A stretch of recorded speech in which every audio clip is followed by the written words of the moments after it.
থেকে কিছু কথা বলা এবং শোনার তৌফিক দান করলেন। সে মহান রব্বুল আলামিনের দরবারে শুকরিয়া আদায় করি, সকলে বলি আলহামদুলিল্লাহ। আলহামদুলিল্লাহ। নবীর শানে দরুদ ও সালাম সাল্লাল্লাহু আলাইহি ওয়াসাল্লাম। সম্মানিত উপস্থিতি, সকলের সামনে আমি প্রথমেই যে আয়াতটি তিলাওয়াত করেছি সেই আয়াতটি হচ্ছে সূরা ইনফিতরের 19 নম্বর আয়াত। আল্লাহ রাব্বুল আলামিন বলেন, ইয়াউমা লা তামলিকু নাফসুন লিনাফসিন শাইআ ওয়াল আমরু ইয়াওমাইযিন লিল্লাহ। আল্লাহ বলেন ইয়াউমা লা তামলিকু নাফসুন লিনাফসিন শাইআ। সেদিন, বিচার দিবসের দিন, কেউ কারোর জন্য কিছু করার ক্ষমতা রাখবে না। কি? কেউ কারোর জন্য কিছু করার ক্ষমতা রাখবে না। এটা কার কথা? আল্লাহর কথা। তারপর আল্লাহ বলেন ওয়াল আমরু ইয়াওমাইযিন লিল্লাহ। সেদিন ক্ষমতা থাকবে শুধুমাত্র সেই মহান আল্লাহর হাতে। কার হাতে? এখন আপনি আপনার বাস্তব জীবনের দিকে তাকান, সমাজের দিকে তাকান, দেশের দিকে তাকান, জেলার দিকে তাকান, আমাদের সমাজে, আমাদের আশপাশ সমাজের দিকে তাকান। এখন কিছু কিছু জাহেল আমাদের সমাজের মধ্যে অপপ্রচার চালাচ্ছে যে পীরের মুরিদ হও, পীর তোমাদেরকে জান্নাতে নিয়ে যাবে। নাউজুবিল্লাহ। অথচ আল্লাহ বললেন সেই দিন ক্ষমতা থাকবে কার হাতে? আল্লাহর হাতে। এবং আল্লাহ তাআলা বললেন যে সেই দিন কেউ কারো জন্য কিছু করার ক্ষমতা রাখবে না। অথচ তারা শয়তানরা বলতেছে যে তারাও কিন্তু টুপিওয়ালা, তারাও আলেম, নামধারী আলেম, তারাও অনেক কিছুই জানেন, কিন্তু সত্যটা না বলে তারা বলে যে পীরের মুরিদ হলে পীর আপনাকে জান্নাতে নিয়ে যাবেন, জাহান্নামে যাওয়ার কোনো সুযোগ নাই। কিন্তু আসলে তারা হচ্ছে আপনাকে জান্নাতের দিকে নিয়ে যাওয়ার জন্য আহ্বান জানাচ্ছে না, আপনাকে আহ্বান করতেছে জাহান্নামের দিকে নিয়ে যাওয়ার জন্য। ঠিক না ঠিক? সেই জন্যই আল্লাহ বলেছেন যে সেই দিন কেউ কারোর জন্য কিছু করার ক্ষমতা রাখবে না। সেদিন ক্ষমতা থাকবে শুধুমাত্র সেই আল্লাহর হাতে। ঠিক না ঠিক? তো আল্লাহ রাব্বুল আলামিন সূরা তাকাসুরের 8 নম্বর আয়াতে বলেন সুম্মা লাতুসআলুন্না ইয়াওমাইযিন আনিন নাঈম। সেই দিন, বিচার দিবসের দিন, দুনিয়ার সব নিয়ামত সম্বন্ধে তোমাদেরকে জিজ্ঞাসাবাদ করা হবে। এটা আমাদেরকে জিজ্ঞাসাবাদ করবেন আল্লাহ রাব্বুল আলামিন সেই বিচার দিবসের দিন। তো কি এই যে নিয়ামত সম্বন্ধে জিজ্ঞাসাবাদ, এই সম্পর্কে আল্লাহ রাসূল ব্যাখ্যা দিতে গিয়ে দুটি কথা, বিশেষ করে দুটি কথা বলেছেন, যেটা ওই মসজিদে আমি আজকে শুনলাম, জানতে পারলাম। সেটি হচ্ছে শারীরিক সুস্থতা। 1 নম্বর হচ্ছে শারীরিক সুস্থতা এবং 2 নম্বর হচ্ছে হায়াত। এই দুটি বিষয় নিয়ামত সম্বন্ধে প্রথমে জিজ্ঞাসা করা হবে। শারীরিক সুস্থতা, আপনাকে আল্লাহ রাব্বুল আলামিন আপনাকে আমাকে দুটি চোখ দিয়েছে, দুটি হাত দিয়েছে, পা দিয়েছে। অথচ আমাদের সমাজের দিকে তাকালেই দেখা যায় অনেকের হাত পা নুলে ন্যাংরা, নিজের হাত দিয়েও খেতে পারে না। তো আল্লাহ রাব্বুল আলামিন আপনাকে আমাকে যে সুস্থ করে পাঠিয়েছেন, আপনাকে আমাদেরকে ভালো মন্দ বোঝার জন্য ক্ষমতা দান করলেন।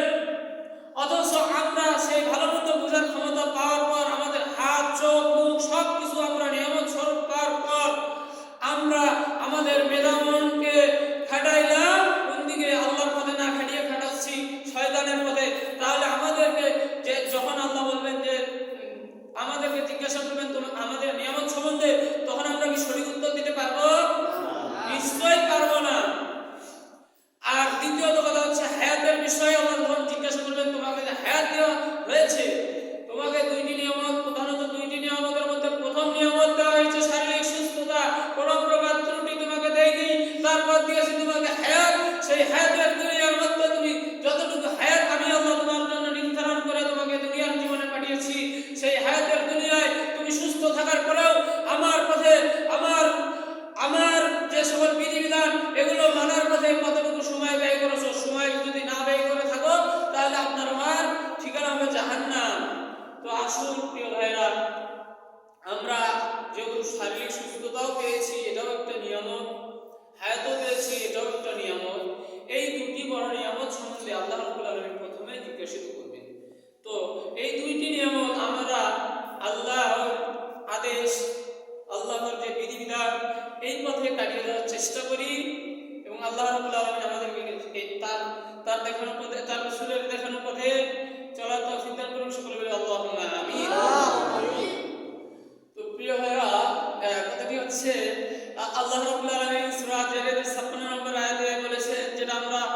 প্রতিনিয়তই আমরা প্রত্যেক কেউ না কেউ বলেই থাকি ওই আয়াতটি, যে আল্লাহ বলেছেন ওমা খালাকুল জিন্না ওয়াল ইনসা ইল্লা লিয়াবুদুন, আমি আল্লাহ তোমাদের জিন এবং মানুষকে সৃষ্টি করেছি কেবলমাত্র আমার ইবাদত করার জন্য। কিসের জন্য? তার ইবাদত করার জন্য। তো আমরা যদি তার ইবাদত না করি তাহলে আমরা নিশ্চয় সেদিন কিয়ামতের দিন যে আল্লাহর হাতে ওয়াল আমরু ইয়াওমাইযিন লিল্লাহ, আল্লাহ বলেন যে সেদিন ক্ষমতা থাকবে আমার হাতে, আল্লাহর হাতে। তো যদি আমরা তার প্রতি তার মানে কি বলে তার যে ইবাদত করার জন্য আমাদেরকে পাঠালো, আমরা যদি ইবাদতগুলো না করি তাহলে তার হাতে ক্ষমতা থাকবে এবং সেই দিন তিনি ফয়সালা কি জান্নাত দিতে পারেন। আমরা যদি তাতে মানে তার বিধিবিধান নাই মানি তাহলে তিনি আমাদেরকে এমনি এমনি জান্নাতে দিবেন? নিশ্চয়ই দিবেন না। তার জন্য আমাদেরকে মানে কাজ করতে হবে, কাজ করলে আল্লাহ আমাদেরকে জানাবেন। তো সম্মানিত উপস্থিতি, কথা হচ্ছে আল্লাহ রাব্বুল আলামিন বলেন সূরা আদিয়াতের লাস্ট আয়াতে বলেন ইন্না রাব্বাকুম বিহিম ইয়াওমাইযিন লাখাবীর, তাদের সেদিনের অবস্থা সম্বন্ধে তাদের রব খুব ভালো করেই জানেন। কে ভালো করে জানেন? আল্লাহ রাব্বুল আলামিন। আমাদের সেই দিন কি অবস্থা হবে সে সম্বন্ধে আল্লাহ রাব্বুল আলামিন ভালো করেই জানেন, সেটা আমাদেরকে জানিয়ে দিচ্ছে। তো আল্লাহ রাব্বুল আলামিন সূরা আদ-দুখানের 40 নম্বর আয়াতে বলেন ইন্না ইয়াওমাল ফাসলি মিকাতুহুম আজমাইন, আল্লাহ রাব্বুল আলামিন বলেন নিশ্চয়ই সকলের জন্য রয়েছে নির্ধারিত বিচার দিবস। সকলের জন্যই, জিন এবং ইনসান সকলের জন্যই আছে, ঠিক না বেটি? তো কথা হচ্ছে আমরা আমাদের জীবনকে পরিচালনা করব রাসূলের আনিত যে বিধান, সেই বিধান মেনেই আমাদের জীবনকে পরিচালনা করব, এর কোনো বিকল্প নেই। যদি বিকল্প থাকে সেটি হচ্ছে শয়তানের পথ এবং সেটি হচ্ছে জাহান্নামের পথ। তো আমরা আমাদেরকে জাহান্নাম থেকে বাঁচানোর জন্যই তো আল্লাহ রাব্বুল আলামিন প্রথমে আমাদের নবীজির উপর যে আয়াত নাযিল করেছেন সেই আয়াতটি হচ্ছে ইকরা বিসমি রাব্বিকাল্লাযী খালাক। আল্লাহ তো বলেছেন ইকরা বিসমি রাব্বিকাল্লাযী খালাক, পড়ো তোমার প্রভুর নামে যিনি তোমাকে সৃষ্টি করেছেন, প্রভুর নাম সহকারে। তো এই আয়াতটি তিনি প্রথমে নাযিল করার কারণ হচ্ছে যে একজন মুসলমান সে যেন প্রথমে কি করে আল্লাহর সৃষ্টিকর্তার নামেই পড়া শুরু করে, তারপরে সে তার জীবনকে সেই অনুযায়ী বাস্তবায়ন করে, ঠিক না ঠিক? তো আমরা যদি তার মানে তার বিধিবিধান অনুযায়ী না জানি তাহলে কি আমরা কোনটা সঠিক কোনটা ভুল সেটা জানতে পারবো না। এই জন্য আল্লাহ প্রথমেই বলেছেন তোমরা পড়ো, তারপরে তোমরা আমল করো, ঠিক না ঠিক? তো আমাদের এখান থেকে শিক্ষা আছে যে যেহেতু কিয়ামতের দিন আল্লাহর হাতেই সবকিছু থাকবে, ক্ষমতা থাকবে কার হাতে? আল্লাহর হাতে। তো আমরা আল্লাহর পথেই চলবো। আমরা অন্য ওই যে পীরের কথা বলে যে আমার অমুক পীরের মুরিদ হলে সেই পীর তোমাদের হাত ধরে তোমাদেরকে জান্নাতে নিয়ে যাবে, এই কথা আমাদের মুসলমানদের বিশ্বাস করা যাবে না, ঠিক না ঠিক? সম্মানিত উপস্থিতি, সকলের সামনে একটি হাদিস, আবু দাউদ শরীফের হাদিস আপনাদের মাঝে আমি পাঠ করেছি। সেই হাদিসটি হচ্ছে আন আবু উমামা রাদিয়াল্লাহু তাআলা আনহু আন্না রাসূলুল্লাহ সাল্লাল্লাহু আলাইহি ওয়াসাল্লাম মান আহাব্বা লিল্লাহ ওয়া আতা লিল্লাহ ওয়া মানা'a লিল্লাহ ফাকাদ ইসতাকমালা ঈমান। আল্লাহ রাসূল এই হাদিসটি ফরমাইছেন। আল্লাহ রাসূল বলেন একজন ব্যক্তি চার জিনিসের চারটি কাজের মাধ্যমে তার ঈমানকে পূর্ণ করে নিতে পারবে। কয়টি কাজ? আল্লাহ রাসূল এই হাদিসটি বলেছেন। হাদিসটি হযরত উমামা রাদিয়াল্লাহু তাআলা আনহু থেকে বর্ণিত। আল্লাহ রাসূল সাল্লাল্লাহু আলাইহি ওয়াসাল্লাম প্রথমে বলেছেন চারটি কাজের মধ্যে হচ্ছে মান আহাব্বা লিল্লাহ এক নাম্বার, ওয়া মান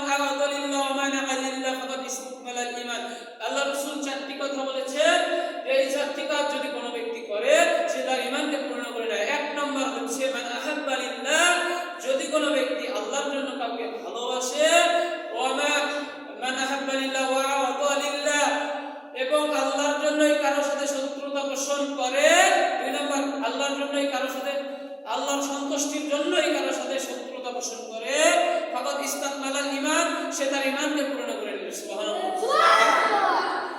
আল্লাহ রাসূল বলেন, ওয়া মা নাহা লিল্লাহ ফাকাদ ইস্তাকমালাল ঈমান, যে ব্যক্তি আল্লাহর সন্তুষ্টির জন্যই দান খয়রাত করলো, সে তার ঈমানকে পূর্ণ করে নিল। সুবহানাল্লাহ। আল্লাহ রাসূল বলেন যে যে ব্যক্তি আল্লাহর সন্তুষ্টির জন্যই দান খয়রাত থেকে বিরত থাকলো, সে তার ঈমানকে পূর্ণ করে নিল। সুবহানাল্লাহ।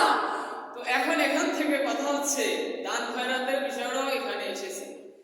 তো প্রথমে যে আয়াতটি ইনফিতরের 19 নম্বর আয়াত আমি তেলাওয়াত করেছিলাম, সেখানে আল্লাহ রাব্বুল আলামিন তো বলেছেন যে সেই দিন, বিচার দিবসের দিন, কেউ কারোর জন্য কিছু করার ক্ষমতা রাখবে না। সেদিন ক্ষমতা থাকবে শুধুমাত্র সেই আল্লাহর হাতে, যিনি আমাদেরকে সৃষ্টি করেছেন তার ইবাদত করার জন্য। কথা ঠিক আছে কিনা? তো এখান এই হাদিসটি থেকে শিক্ষা হচ্ছে এই যে কিছু কিছু জাহেল বাদ, যেগুলো পীরের কথা বললাম, যে ভণ্ডরা বলে যে পীরের মুরিদ হও, বাজারে দান করো, এটা আল্লাহর ওলিদের মাজারকে আমরা কি করব, আরো ভালো করে তাদের মাজারকে সংরক্ষণ করব, এই জন্য দান করো। কিন্তু আল্লাহ রাসূল বলে আল্লাহ সন্তুষ্টির জন্যই দান হলে সেটা সেই ব্যক্তিটি তার ঈমান পূর্ণ করে নিল। আর এখন বলুন তো, দান কি মরা মানুষের জন্য না বর্তা মানুষের জন্য? জীবিত মানুষের জন্য। তাহলে আমরা যদি ওই যে মরা মানে মাজার যেখানে যদি আল্লাহর একজন ওলি হয়ে থাকে, সেই ব্যক্তি তো আমাদের দানের টাকা নিতে পারবে না, পাবে না। তাহলে আমরা কেন ওখানে দান করব? আমরা এই দানটা করব না, এটা হচ্ছে আল্লাহর সন্তুষ্টিমূলক দান হতে পারে না। ঠিক না বেটি? আর আল্লাহর সন্তুষ্টিমূলক দান হতে পারে একজন গরিব মানুষ একেবারে অসহায়, তাকে দান করা, সেটা হচ্ছে আল্লাহর সন্তুষ্টিমূলক দান। তারপরে মসজিদ মাদ্রাসার কাজ, এটাও হচ্ছে আল্লাহর সন্তুষ্টিমূলক মানে দান। তো আমরা এই সমস্ত দান করব। ওই যে মাজারের মধ্যে কোনো ক্রমেই আমরা দান করব না। তো আল্লাহ রাব্বুল আলামিন আমাদেরকে এই আয়াতগুলোর উপর আমল করার তৌফিক দান করুন। সকলে বলি আল্লাহুম্মা। আল্লাহ রাব্বুল আলামিন বলেন, ওয়াল আসর, সময়ের কসম, ইন্নাল ইনসানা লাফি খুসর, নিশ্চয় মানুষ ক্ষতির মধ্যে নিমজ্জিত আছে। কিসের মধ্যে? ক্ষতির মধ্যে নিমজ্জিত আছে। হ্যাঁ, ক্ষতির মধ্যেই আছে। ইন্নাল ইনসানা লাফি খুসর ইল্লাল্লাযিনা আমানু ওয়া আমিলুস সালিহাতি ওয়া তাওয়াসাউ বিল হক ওয়া তাওয়াসাউ বিস সবর। তবে চার শ্রেণীর ব্যক্তি ছাড়া সকল মানুষই ক্ষতির মধ্যে।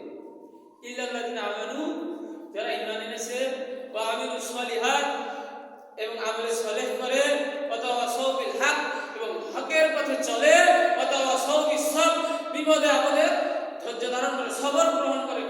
এই চারটি গুণ যে ব্যক্তির জীবনে আছে, ওই ব্যক্তি বাদে সকল মানুষ ক্ষতির মধ্যে। এটা কার কথা? আল্লাহর কথা। তাহলে আমাদের এখান থেকে শিক্ষা হচ্ছে ইল্লাল্লাযিনা আমানু, যারা ঈমান আনে, তারপর ওয়া আমিলুস সালিহাত, আমলে সালেহ করে। বিষয়টা বুঝতে হবে। আমলে সালেহ হচ্ছে আল্লাহর যেগুলো আইন কানুন, সেগুলোকে মানা।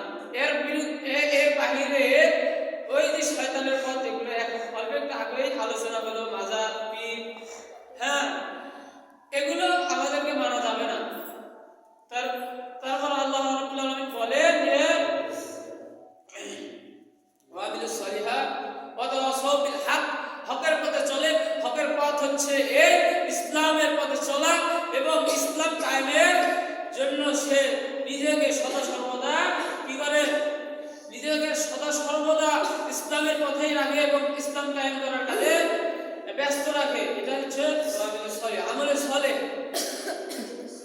তারপর হচ্ছে সেই ব্যক্তিটি বিপদে আপদে কি করবে? সবক গ্রহণ করবে। কার উপর ভরসা করবে? আল্লাহ রাব্বুল আলামিনের উপর ভরসা গ্রহণ করবে। তো এখান থেকে যেগুলো শিক্ষণীয় বিষয় আল্লাহ রাব্বুল আলামিন আমাদের মাথায় সেগুলো গেঁথে দিক, এবং যেগুলো অপ্রয়োজনীয় কথাবার্তা হয়ে গিয়েছে সেগুলো আল্লাহ রাব্বুল আলামিন আমাদের স্মৃতি থেকে মুছে ফেলে দিক। ওয়া তাওফিকি ইল্লা বিল্লাহ। আসসালামু আলাইকুম ওয়া রাহমাতুল্লাহি ওয়া